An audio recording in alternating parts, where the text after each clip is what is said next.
Assalamualaikum warahmatullahi wabarakatuh. Kami mahasiswa Institut Agama Islam Negeri IAIN Syekh Nurjati Cirebon, Fakultas Ilmu Tarbiyah dan Keguruan, Prodi Pendidikan Agama Islam, kelompok 10 semester 4. Video ini dibuat untuk memenuhi salah satu tugas mata kuliah Perencanaan dan Strategi Pembelajaran Pendidikan Agama Islam dengan dosen pengaku Ibu Umihani SPDI MPDI. Adapun isi materinya, yang pertama pengertian rencana pelaksanaan pembelajaran atau RPP, yang kedua prinsip perencanaan pembelajaran, yang ketiga langkah-langkah pengembangan RPP, yang keempat cara penyusunan RPP, yang kelima manfaat RPP, dan yang keenam contoh format RPP. Baik, poin yang pertama yaitu mengenai pengertian rencana pelaksanaan pembelajaran.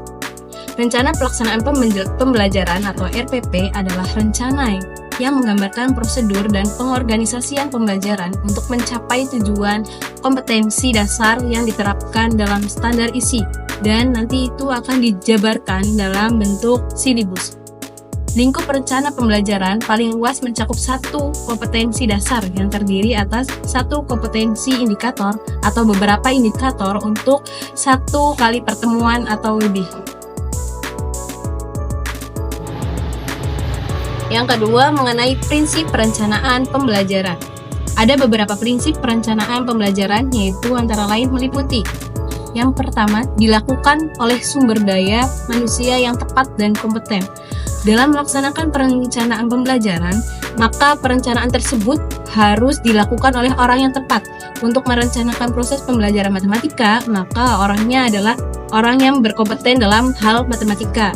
Misalkan, ketika kita melaksanakan pembelajaran pendidikan agama Islam, maka orang yang akan mengajarkannya itu harus orang yang paham akan materi pendidikan agama Islam tersebut. Yang kedua yaitu memiliki validitas. Dalam melakukan rencana pembelajaran, harus diperhitungkan bagaimana rencana tersebut dilaksanakan. Oleh karena itu, harus diperhitungkan proses yang akan dilalui untuk dapat mencapai kompetensi yang telah direncanakan tadi. Yang ketiga yaitu berpedoman pada masa yang akan datang. Maksudnya yaitu perencanaan pembelajaran yang dibuat adalah apa yang akan diupayakan untuk dapat dicapai pada kurun waktu yang akan datang. Baik, untuk poin yang ketiga yaitu mengenai langkah-langkah pengembangan rencana pelaksanaan pembelajaran. Adapun langkah-langkahnya yaitu ada 4 langkah yang harus kita lakukan untuk mencapai RPP tersebut. Yang pertama yaitu mengidentifikasi dan mengelompokkan kompetensi mata pelajaran. Adapun pengertian dari kompetensi mata pelajaran adalah bagian dari kompetensi lulusan, yaitu batas dan arah kemampuan yang harus dimiliki dan dapat dilakukan oleh siswa setelah mengikuti proses pembelajaran suatu mata pelajaran tertentu. Poin yang kedua yaitu mengembangkan materi standar. Nah, secara umum, materi standar mencakup 3 komponen utama, yaitu yang pertama ilmu pengetahuan, yang kedua proses dan nilai-nilai yang dapat dirinci sesuai dengan kompetensi dasar serta visi misi dari sekolah tersebut. Yang ketiga yaitu menentukan metode pembelajaran. Penentuan metode ini erat kaitannya dengan pemilihan strategi pembelajaran yang paling efisien dan efektif dalam memberikan kegiatan pembelajaran yang diperlukan untuk membentuk kompetensi dasar tersebut. Poin yang keempat yaitu merencanakan penilaian.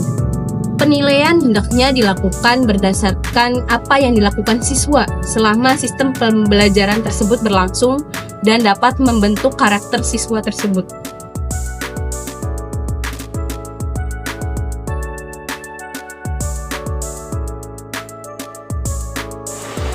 Baik, izin melanjutkan.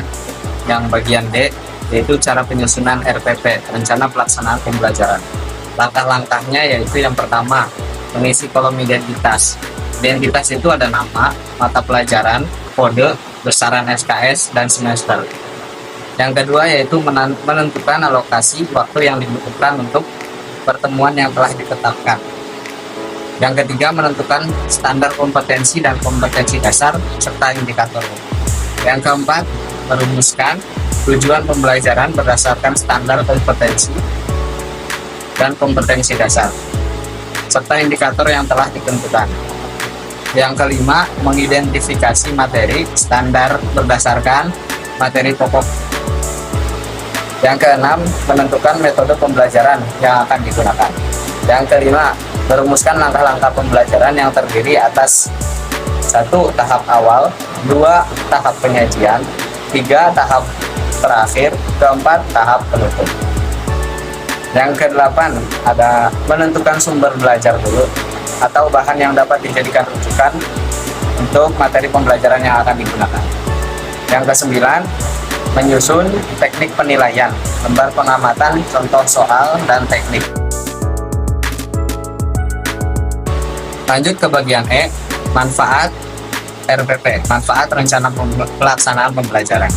Yang pertama, pembelajaran diselenggarakan secara terencana sesuai dengan isi kurikulum. Yang kedua, apabila ada seorang guru yang tidak dapat hadir karena suatu alasan, guru lain bisa menggantikannya dan dapat menggunakan RPP yang telah disusun. Yang ketiga, secara manajerial, dokumen RPP merupakan portofolio atau divisi pelaksanaan kegiatan pembelajaran yang diantaranya dapat digunakan untuk bahan pertimbangan dalam sertifikasi guru, perhitungan angka kredit jabatan fungsional guru, informasi dalam supervisi kelas oleh kepala sekolah atau pengawas, bahan rujukan atau kajian bagi guru yang bersangkutan dalam pengembangan pembelajaran topik yang sama di tahun berikutnya.